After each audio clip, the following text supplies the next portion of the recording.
HP Tuner Basics. This episode, Josh's Car Corner.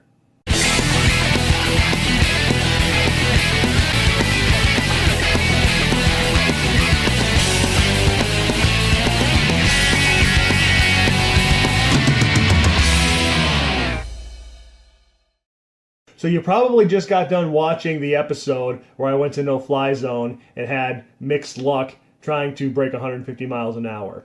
So because I have so much extra information about HP tuners, I thought it just made sense to do it in two separate episodes. So this episode is basically going to be me just sitting in front of the computer explaining all the basics of HP tuners. And before you ask, I would have loved to shoot footage of actually recording data in my car. The problem is I do it with a laptop. It has to sit on my passenger seat, and I have to watch it to see what I'm doing. There's no good way to mount a camera to actually look at the data so you can see it and I can see it at the same time. So I couldn't do that. One thing I didn't stress enough in the video is that in order to do tuning properly, you really need to get a wideband O2 sensor.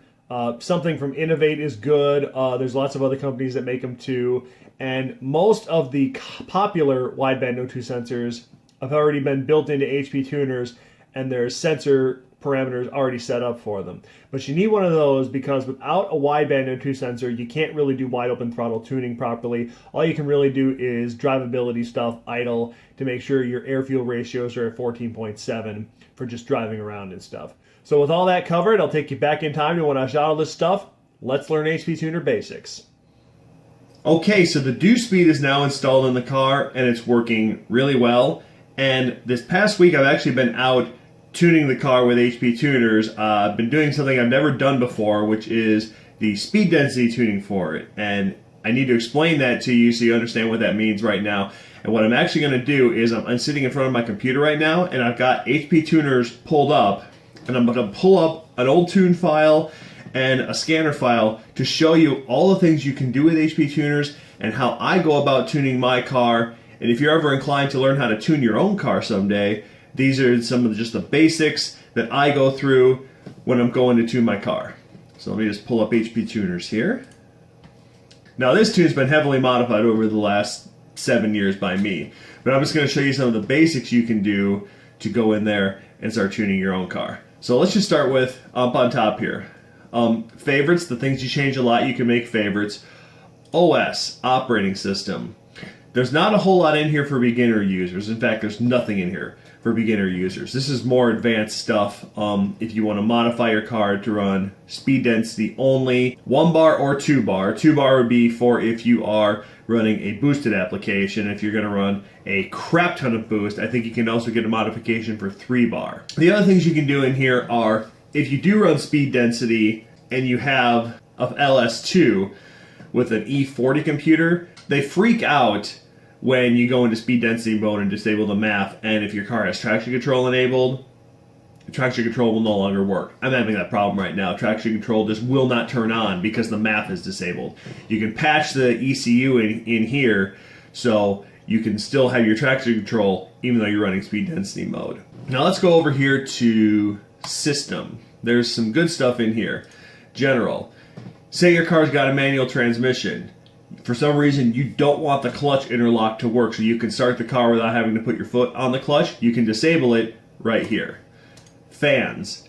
There used to be more stuff in here in older versions, but the important thing in here is say you live in a climate where your car gets hot and you want to cool it down. This section right here is a cool section, ignition off. So what you can basically do in here is when you turn the key off, if the engine coolant temp is at a certain temperature that you preset, it will turn the cooling fans on for a time that you set. So for my particular car, it's set like this. If coolant temperature when the key is turned off is above 210 degrees, run the cooling fans for 180 seconds. So basically, engine off, car's not moving, fans are running. And also I want the fans to run at 50%. And these adjustments are infinite. You could run them at full blast for 5 minutes. You could run them at 20% for a minute. And then you can also set a parameter for disable. So say your coolant temp got below 195 before those 3 minutes, it would just shut off. But if it didn't do that, they would shut off after 180 seconds or 3 minutes. Let's go to the next section on the right here, Speedo. Okay, say you've changed your rear end ratio. So this tune is back from when I still had 346 gears. But say you put 373s in, say you put 391s in, you go in here and you change the ratio, and it can auto-calculate and update all the parameters for the vehicle speed sensor so your speedometer will read correctly. Also in here, we've got limiter, your speed limiter, limit by fuel. Your factory limiter set at 155 miles per hour. If for some reason you want to go faster than 155, here's where you turn it up. And it used to be capped at 255. Well, with the new version 3.0 of the software, and I don't know why they did this, they bumped that limiter from 255 to 318. And by the way, if you could figure out how to get a GTO to even 300 miles an hour, you give me a call. So let's go over into engine. There's a lot of different stuff in here, and for the most part, you're never going to touch any of it. This section right here will always give you a description of what it is you're trying to modify, and if it's something you should not be messing with, they'll usually have a warning in here saying, warning, don't mess with this, or something roughly those words. So here, engine size. This is basic stuff. How many cylinders you have? 8 probably. Cylinder volume. Way to figure out if this number is accurate for your application, take your engine in cubic centimeters, divide by 8. The end result should roughly be this number. If it's not, then your cylinder volume is not set up correctly for your application. So whatever the result is, you should change it to this number. So when I got it, for whatever reason, it was set up with a cylinder volume for a 5.7 liter V8. So I had to actually modify it to what would be correct for a 6 liter V8. Now, this is just a number that the engine's using to make a bunch of other different calculations. So the more accurate the numbers are that it's referencing as its base points, the more accurate your tune's going to be. Now also, we've got the idle section. Basically, you can set your target idle RPM. From the factory, it's about 825 RPM, 800 roughly in those regions. Now, if you have a stock engine, you're probably not going to change any of these, but if you put a cam in, especially a really hot cam, your engine might not be able to run very smoothly at all with factory idle RPM settings. So you can go in here and tune it up just to get your engine at an RPM where it's going to idle better. There's also things for idle RPM limits. You can set how low the engine will be allowed to idle, what your idle should be at startup, and even you can start modifying the airflow. So when you do put in a cam, and I had to do this, airflow final minimum. I had to turn a lot of these numbers up from stock because the engine's getting a lot more air at startup than it originally was. So these numbers were low. So I had to turn these numbers up just so it would spray more fuel into the engine at startup. Now we'll go over to airflow. This is where a lot of the tuning you're going to do will take place. MAF calibration, airflow frequency low, airflow frequency high. This is an E40 computer only thing. The E38 and newer computers, the MAF table is all one big table. But on the E40s, for whatever reason, there's a low table and there's a high table. And it's really simple to explain what it is.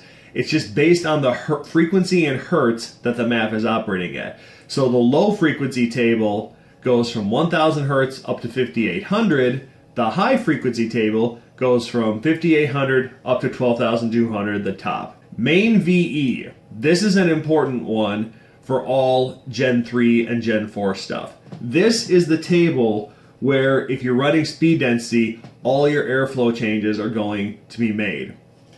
This table covers, and the way this works is it takes manifold absolute pressure in kPa from 15, which is basically almost no vacuum, up to 105, where there is a crap load of vacuum. The higher the number, the more vacuum you have. So when you're running speed density mode, airflow is determined strictly from this table, and it's looking at airflow and kPa and then determining, okay, if I have this much air, if I know I have this much air, then there's another table that says I need to put in this much fuel. So if these numbers are off, you're either going to be fat or lean, and then when you're just driving around normally, the computer will make adjustments using the O2 sensors to lean it out or fatten it up if it's lean or fat. However, this is the problem with all GM ECUs, and this goes back to the beginning of time. GM doesn't run a wideband O2 sensor, so once you go wide open throttle, the only thing that determines how much fuel the engine's going to get is the tables. There is no way the computer can figure out if you're lean or fat when you go into wide open throttle and run in the power enrichment section. And being fat won't necessarily hurt an engine, it will hurt performance because too much fuel, you can't burn it all, it cools down the charge, you'll lose horsepower. Too lean, and what will happen is you'll start to burn parts in the combustion chamber. You'll burn pistons, you'll burn valves because your combustion is too hot. There's actually a fine balance. You want a lot of energy, but you don't want a lot of heat because if you have too much heat, you just start burning metal components and then your engine explodes. So it's very important that the more modifications you make, the more you need to do this. Dynamic airflow. The only thing you'll ever mess with in here is just basically deciding, am I going to run speed density tables? And if I am, when am I going to run them? So from the factory, dynamic airflow is set to disable at 4,000 RPM and re-enable at 3,900 RPM. And what that means is, after 4,000 RPM, the computer is going to disregard the speed density information and only reference the MAF sensor for airflow data.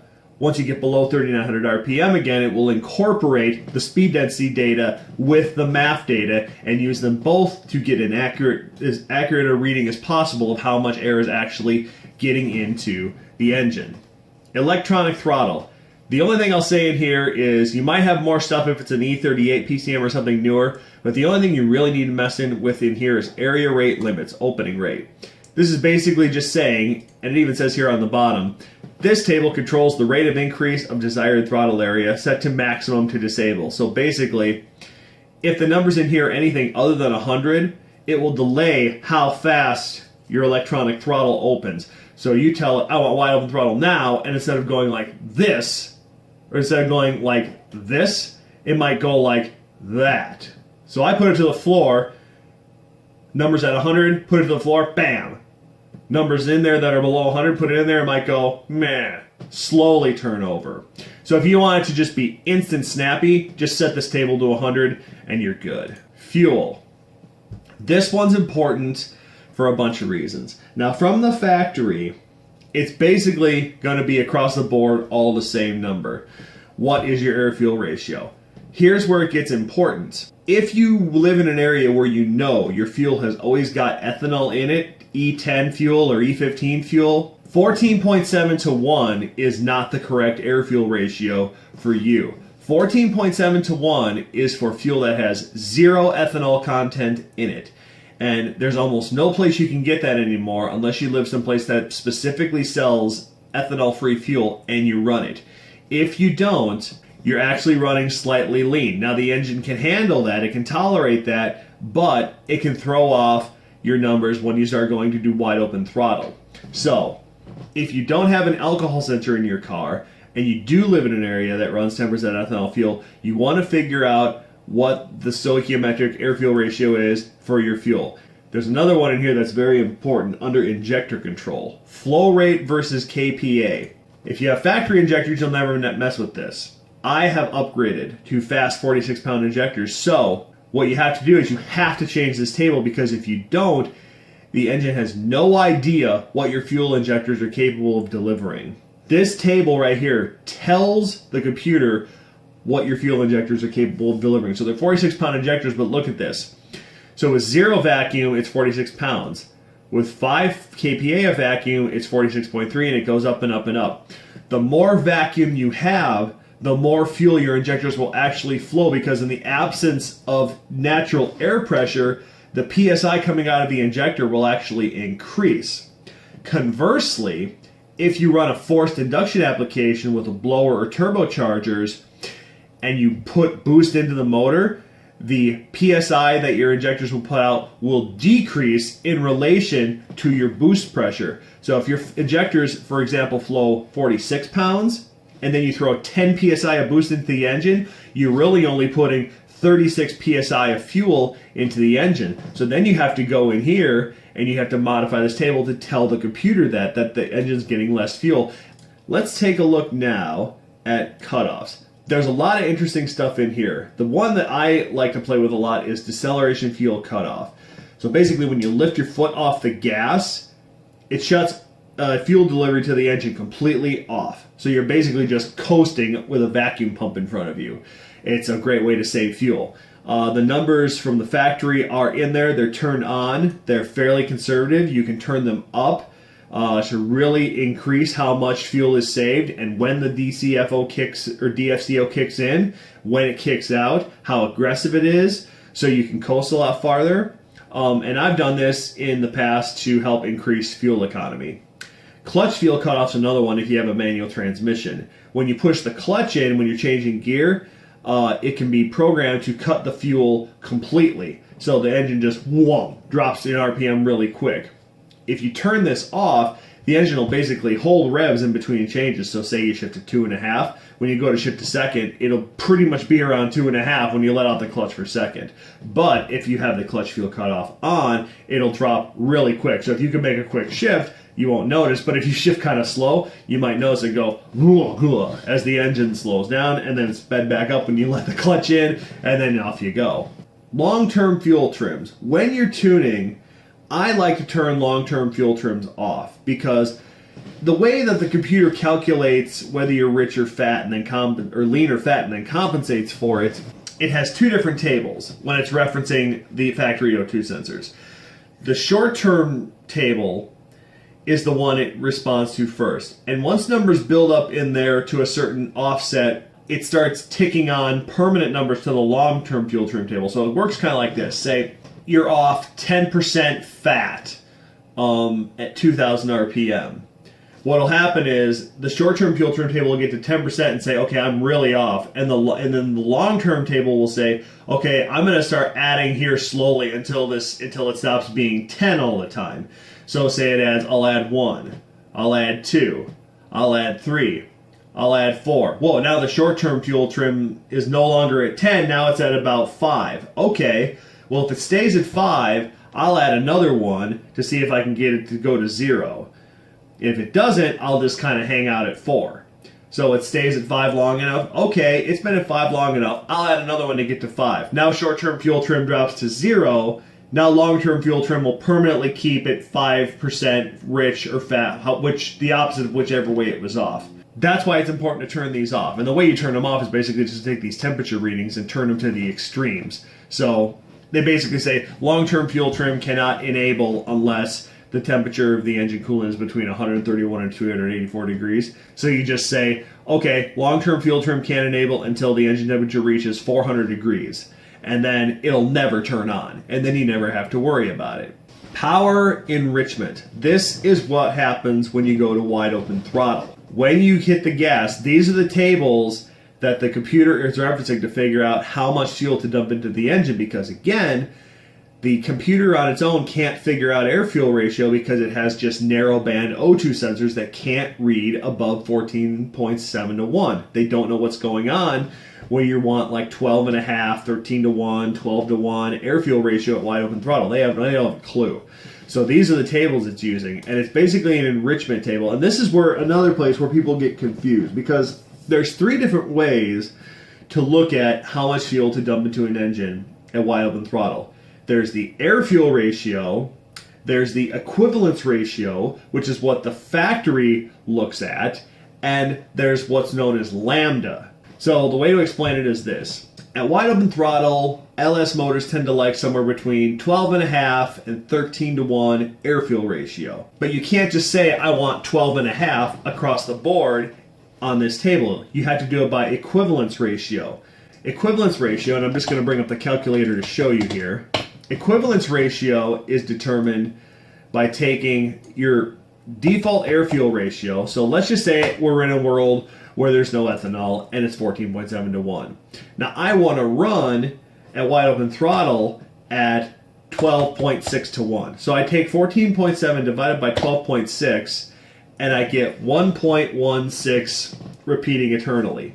So then I would want to go into this table and change where I want to run my wide open throttle at 12.6 from, say here, 1.12 to 1.166. And I'd want to do that across the board if I just wanted a flat 12.6 across the board. Cat overtemp protection. This is just basically a table that's set up so if you have your cats in your car, what happens is the engine will run in a certain mode to dump a bunch of raw fuel into the cats to cool them down or make sure they stay cool, because they can get too hot, and if they get too hot, the catalyst inside will get burned out. So this is cat overtime protection. If you don't have cats, just turn this off, because you don't need to be dumping raw fuel into an engine to cool down cats that aren't there. Displacement on demand. If you have it, you can simply turn it off. To properly get rid of it, you also want to get rid of the lifters, the special lifters that it uses, but you don't necessarily have to. If you just want to turn the system off so it isn't doing anything, you can just disable it right in here. Spark. This is, again, more advanced stuff. You can mess with spark, but you really need to know what you're doing, because if you add spark or take away spark in the wrong places, it can damage the motor. So I'm just going to have that warning out there right now. The tables you would mess with for the most part are your main spark advance, high octane, and low octane. Why are there two different tables? GM knows that you might not always remember to put 91 octane fuel in your car. You might accidentally put in 87, 89. You might think, well, I can try it sometime. GM is smart enough to know that if you do that, you're going to damage the motor, because low octane fuels, they burn too soon. They detonate before the piston starts going down again. You get detonation, can damage things. So when the computer detects that you have the wrong fuel in there and you start getting knock, it switches from the high octane table, which is the table you run in all the time, to the low octane table, which is basically a safety table. And I'll pull them both up here so you can see the difference in the numbers. So if you look, and just look for it right here, for example, like 3,000 to 4,800. See how we basically got 22 degrees of timing across the board in the hot areas? So here, it's like 13, 15, 17, 18. It'll pull that much timing out when it starts to detect knock, because it's safe for the motor, or safer for the motor. When you're tuning, if you know what you're doing and you know you're always going to put the right fuel in here, you can, in order to make tuning simpler, you can just take the high octane table, copy the whole thing to the low octane table so the numbers are the same, and you don't have to worry about timing getting pulled by another table. You can also modify in here your base spark for idle, your base spark when you start up, your base spark based on intake air temp. Here's another one. See, this is one of the problems with the intake air temp heat soak. This is why a lot of people relocate their intake air temp sensors, because when they start heat soaking and they start reading higher numbers than really exist, look what happens. Once it starts reading as slow as 104 degrees, it starts pulling a degree of timing. And then 113, 122, 131, 2, 3, 5, 7 degrees. And when an intake air temp sensor gets heat soaked, it can read 140 degrees, even higher. Look how much timing you're losing just from that false indicator. 5 degrees, 6 degrees, maybe 7 degrees of timing. That could be almost 40, 50 horsepower at the drag strip. There's things in here for spark retard too. I don't really mess with that. Dwell, don't mess with that. Knock sensors, don't mess with that. Torque management. Important if you have a manual to basically go in here and just max all these numbers out, because there's really no need to worry about torque management with a manual transmission car. Now, if you got an automatic, you do want to pay attention to some of these numbers, and you don't want to just go in here and max everything out, because these numbers are in here for a reason. Automatic transmissions are a little more fragile. You can't just throw maximum engine torque at them all the time. Things tend to start breaking when you do that. Now, here's another cool trick. Manual transmission, you've got the 1/4 skip shift. You hate that thing? Well, there is a way to turn it off. It is in here under trans, actually. ECM trans type, manual, automatic. That basically tells the computer, do I have a transmission to control? Under manual, CAG, C-A-G-S, computer assisted gear selection. This is where you turn off the skip shift. This is very simple. Above this throttle position, it will disable the CAGS routine. So just set it to 0%, it'll never turn on. Life is good. Let's go back into engine diag for a second. So I'll give you an example here. Say you took out your catalytic converters, but you still got your downstream sensors looking for a cat to make sure it's working properly. It's going to throw a code because there's no cats there. It's not seeing the numbers it wants to see. So you can actually go in here.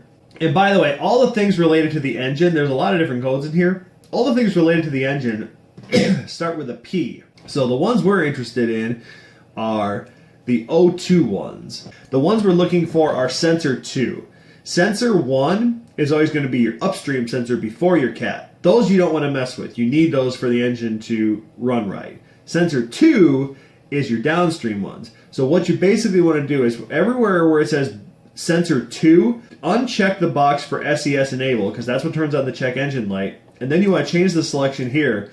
So they'll be set to MIL on first error, MIL on second error, no mill light at all, or no error reported. What you want is no error reported, because you can disable the check engine light, but it'll still throw a flag in the computer for something being wrong if you don't check this to no error reported. If you leave it on any of the other ones, it will throw that flag and it can change how the engine will run. So if you don't want to worry about it anymore, then set it to no error reported. The only other thing you might want to do this for is the MAF sensor. If you want to run a speed density setup, take everything for the MAF, turn off the light, turn off the error set for it, and then it won't bother you. I should mention that they did add something in version 3.0 and up for exhaust tests.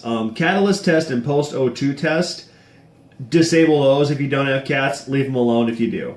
Misfire stuff, don't really need to mess with that. Airflow stuff, if you want to do your tuning and you want to run your speed density stuff, you need to fail your mass airflow sensor so it'll go default into speed density mode. This is where you set that up. You just set your MAF fail high and low frequencies to 0 hertz. It can't ever hit 0 hertz. So it will just automatically trip an error, say the MAF has failed, and off you go. So hopefully this gives you a brief little tutorial of the things you can do with HP tuners. Because again, this is not intended to teach you how to do this. It's just really to show you what to do, because if you want to do it, you really need to learn how to do it on your own. The last thing I want is for you to watch this and say, oh hey, this is how he did it, therefore I'm going to do it. I am not a professional tuner. I tune my own car. And I have tuned other people's cars, but I'm certainly not a professional at it. No warranty expressed or implied. So hopefully this video has given you a little glimpse into the world of HP tuners. And I know there's a lot of information that I presented to you there, and I know it can be a little bit overwhelming and daunting, and it might dissuade you from trying it yourself. But that's not my intention here. We all had to learn how to do this stuff at some point. I learned how to do it 12 years ago, starting from scratch and just taking tips and tricks other people had shown me. But you can totally learn how to do it, and you can tune your own car. And you don't have to rely on going to tuners and spending hundreds of dollars all the time. If all you ever want to do is just make your own car run better, it can be a worthwhile investment, especially if you own multiple GM cars. And now HP Tuners does a few Fords and Dodges as well, so if you own those, you might be able to do tuning on those cars as well. So I hope it encourages you to go out there and try it yourself. Again, I'd love to show you more about the scanning, and maybe what I could do one day is open up a scan file just to show you how I have it set up. But the great thing about the scanner program is you can completely personalize it and scan the data you want to scan, set up the views and what you're looking at, the way you want to set it up. The scanner is completely customizable to your preferences. So that's why I didn't want to go into that one too much, because you can do a lot more with the scanner and how you want to look at data. The editor, and when you're looking at the tune file, that's all pretty fixed stuff. You can't change that too much. So hopefully you enjoyed this, and I hope you enjoyed these last couple episodes. The next episode is going to be a good one. I'm really excited about it. I'll tell you right now, the Audi's gone, and there's a new daily driver, and I cannot wait to show you guys my new daily driver. So once again, thanks for watching Josh's Car Corner. See y'all next time. Hey, thanks for watching the show. If you like the show, let me know by clicking that subscribe button, and you can always follow what's going on with the show on Instagram at Josh's Car Corner. I actually want 12.1 or 10.1. So it's how do I explain this? So it would then adjust based on the boost to say 68 psi to compensate for that, so you still maintain the correct fuel flow. I'm going to cut so much of this out.